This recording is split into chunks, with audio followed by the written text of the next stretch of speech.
السلام علیکم ورحمۃ اللہ وبرکاتہ۔ ناظرین، آج ہم افغانستان کے حوالے سے ایک دو ضروری باتیں عرض کریں گے۔ ایک اہم خبر یہ ہے کہ افغانستان کے طالبان نے ایک اعلیٰ اختیاراتی کمیشن قائم کرنے کا فیصلہ کیا ہے جو افغانستان میں پناہ لینے والے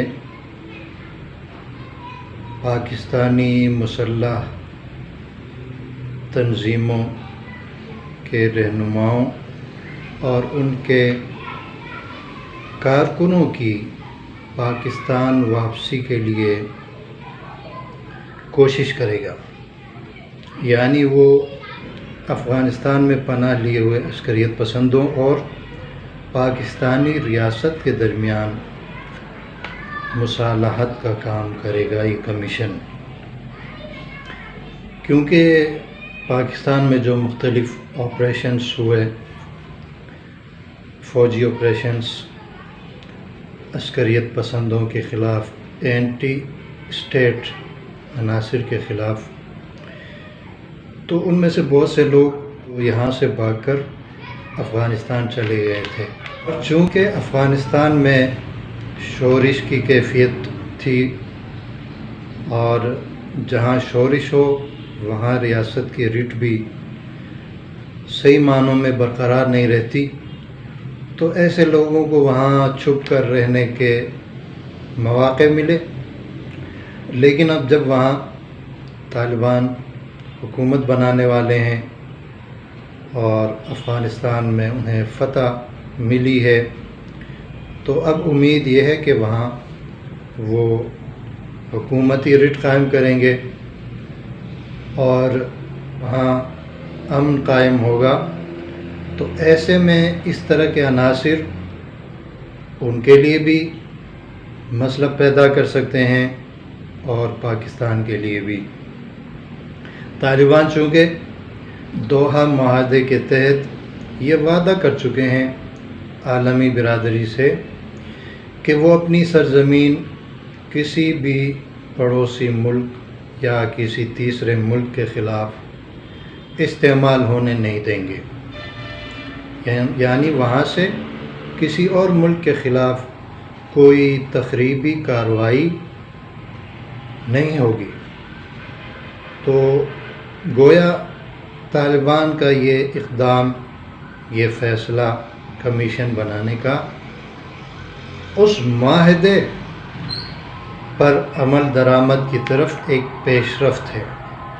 اور چونکہ پاکستان کے طاقتور حلقے بھی اس حوالے سے مضطرب ہیں اور یہاں کے بہت سارے تجزیہ کار بھی واویلا مچائے ہوئے ہیں کہ طالبان کی حکومت آنے کی صورت میں افغانستان میں پناہ لیے ہوئے جو ٹی ٹی پی، کل عدم ٹی ٹی پی کے لوگ ہیں، وہ واپس پاکستان کا رخ کریں گے اور یہاں پر ٹی ٹی پی کو پھر سے منظم کریں گے۔ تو یہ خدشات یہاں پر بھی پائے جاتے ہیں، اس لیے اس طرح کے خدشات جنم لینے کے بعد دو ملکوں کے درمیان غلط فہمیاں بھی پیدا ہو سکتی ہیں، خصوصاً اگر کوئی تخریبی کارروائی ہوتی ہے تو غلط فہمی جنم لیتی ہے کہ یہاں سے یہ کارروائی کی گئی، یہاں سے اس کی منصوبہ بندی کی گئی۔ اس لیے طالبان کا یہ فیصلہ بہت صائب فیصلہ ہے۔ بتایا یہ جا رہا ہے، یہ ایک امریکی نشریاتی ادارے نے یہ دعویٰ کیا ہے، بتایا یہ جا رہا ہے کہ طالبان کا یہ کمیشن ان لوگوں کی پاکستانی ریاست کے ساتھ مصالحت کرائے گا اور یہ کوشش کرے گا کہ پاکستانی ریاست ان لوگوں کو عام معافی دے، آئندہ کسی بھی قسم کی تخریبی کارروائی میں، عمل میں حصہ نہ لینے کی یقین دہانی کے بعد ان عناصر کو پاکستانی ریاست معاف کر دے اور وہ پھر سے پاکستان آ کے اپنے اپنے علاقوں میں رہ سکیں۔ پاکستانی ریاست کی طرف سے بھی اس حوالے سے بات کی گئی ہوگی، تو دونوں جانب سے یہ ایک اچھا قدم ہے، کیونکہ کسی بھی ملک کا اگر کوئی مخالف ہے وہ اگر ملک سے باہر رہے تو یہ زیادہ خطرہ ہوتا ہے اس کے مقابلے میں کہ وہ ملک کے اندر رہے۔ تو اب جب طالبان ضامن بنیں گے اور یقین دہانی کرائی جائے گی اور باقاعدہ ایک معاہدہ کیا جائے گا، اور اس کے بعد اگر وہ لوگ پاکستان آ کر اپنے گھروں میں اپنے علاقوں میں رہ لیتے ہیں تو یہ انشاءاللہ پاکستان کے بھی مفاد میں ہوگا۔ ایک اور اہم بات آج ہم یہ کرنے جا رہے ہیں کہ پاکستان کے ممتاز عالم دین، پاکستان ہی نہیں بلکہ عالم اسلام کی چوٹی کے علماء میں ان کا شمار ہوتا ہے مفتی محمد تقی عثمانی صاحب۔ انہوں نے افغان طالبان کے نام اپنا ایک صوتی پیغام جاری کیا ہے اور گزارش کی ہے جن کے نام یہ پیغام ہے کہ وہ یہ پیغام افغان طالبان کے رہنما اور قائدین تک پہنچائیں۔ مفتی صاحب نے ایک تو طالبان کو مبارکباد دی ہے ان کی تاریخ ساز کامیابی پر، اور ان کے لیے نیک تمناؤں کا اظہار کیا ہے، اور اس کے بعد 3 چیزوں کی طرف توجہ دلائی ہے۔ مفتی صاحب نے فرمایا ہے کہ طالبان جب افغانستان پر باقاعدہ حکومت قائم کر لیں گے تو وہ دیگر اصلاحات کے ساتھ ساتھ 3 شعبوں میں اصلاحات کی ترجیحی بنیادوں پر کوشش کریں۔ ایک تو مفتی صاحب نے فرمایا ہے کہ افغانستان کے آئین کو جامع بنانے کے لیے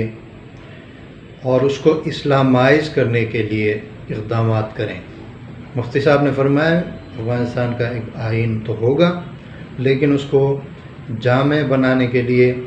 اور اس کو اسلامائز کرنے کے لیے طالبان ترجیحی بنیادوں پر کام کریں، اور اس حوالے سے وہ اسلامی قوانین کی تدوین کا کام کریں، باقاعدہ کتابی صورت میں تدوین کا کام کریں، جس طرح خلافت عثمانیہ کے دور میں اس پر کام ہوا تھا، اور اس میں آج کے دور کے پیش آمدہ مسائل میں بھی